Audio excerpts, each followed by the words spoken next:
नहमदुहु व नसल्ली अला रसूलिन नबिय्यिल करीम अम्मा बाद फ़अऊज़ु बिल्लाहि मिनश शैतानिर रजीम बिस्मिल्लाहिर रहमानिर रहीम इन्नल्लाहा अज़ीज़ुन हकीम व हुवस समीउल अलीम अल्लाहुम्मा सल्लि अला मुहम्मद व आलि मुहम्मद सल्लल्लाहु अलैहि व सल्लम। मुहतरम तिब्बा इकराम, जितने मेरे डॉक्टर हैं, मोहब्बत करने वाले दोस्त हैं, सबको अस्सलामु अलैकुम व रहमतुल्लाहि व बरकातुहू। मेरे दोस्तों, आज की वीडियो का मौजू है भूख का ना लगना और इलाज, यानी किन वजूहत की बिना पर भूख नहीं लगती, कौन से असबाब होते हैं जिनकी बिना पर भूख नहीं इंसान को लगती।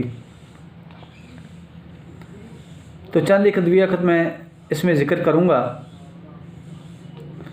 जो भूख ना लगने की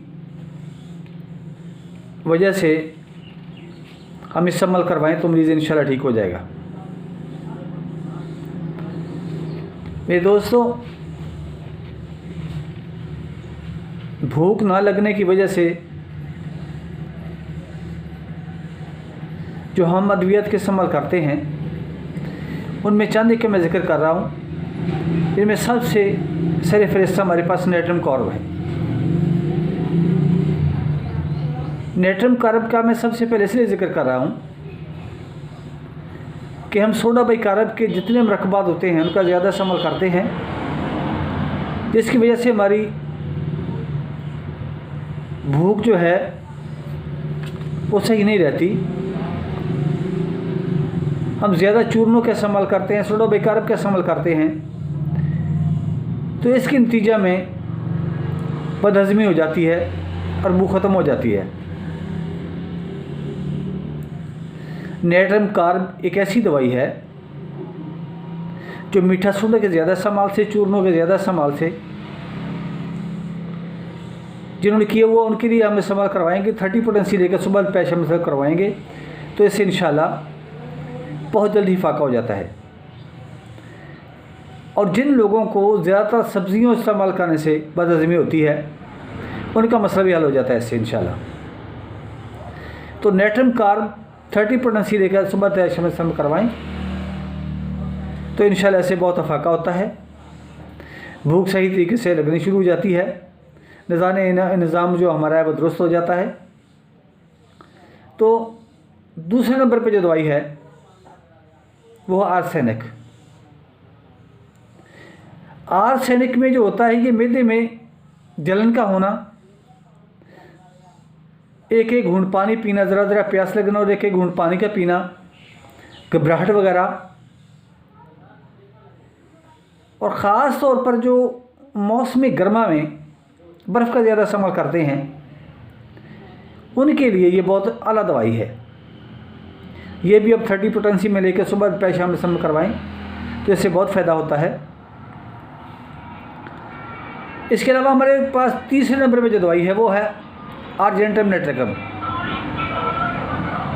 आर्जेंटम नेट्रिकम 30 पोटेंसी में लेके सुबह पेश शाम इस्तेमाल करवाएं।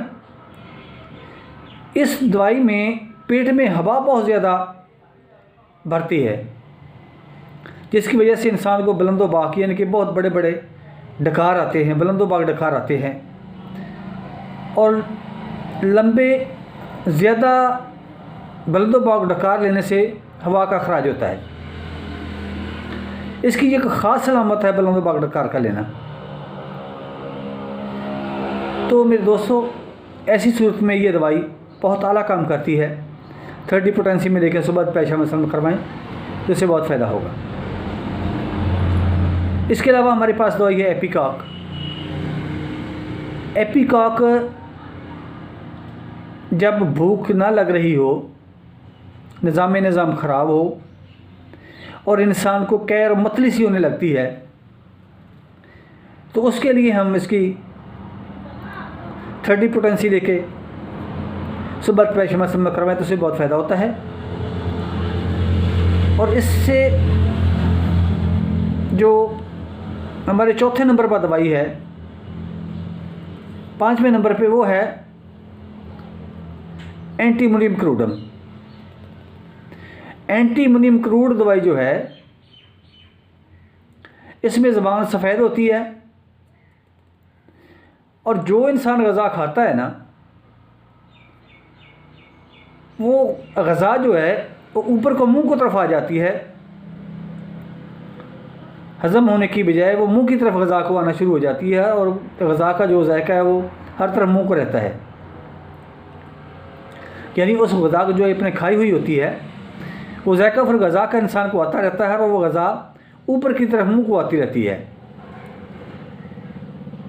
तो हाज़मा से सही नहीं रहता, ग़ज़ा से हज़म नहीं होती, बल्कि ऊपर को ग़ज़ा आती है।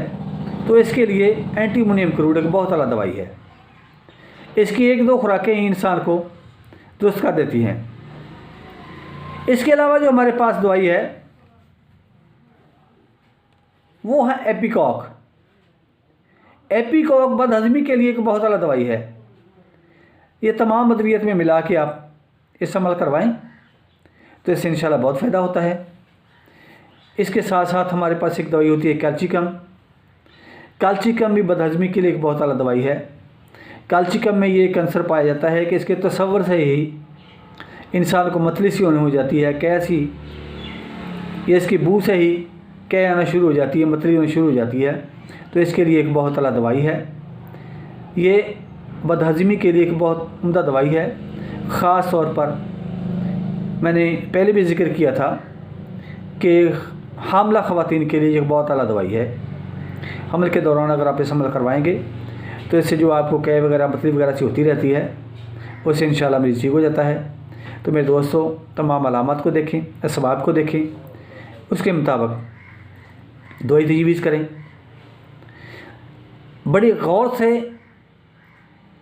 और एक काबिल मौलज है जो होता है वो नहायत एहतियात से अलामत को लेता है और फिर दवाई तजवीज़ करता है, तो इससे इंशाल्लाह वो कामयाब हो जाता है।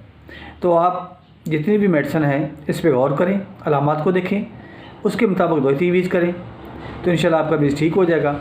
तो दुआ में याद रखिएगा, मेरे चैनल को सब्सक्राइब कीजिएगा। तो जो बात हो वो आप मुझसे पूछ सकते हैं, तो कमेंट कीजिएगा। अस्सलाम वालेकुम वरहमतुल्लाहि वबरकातुहू।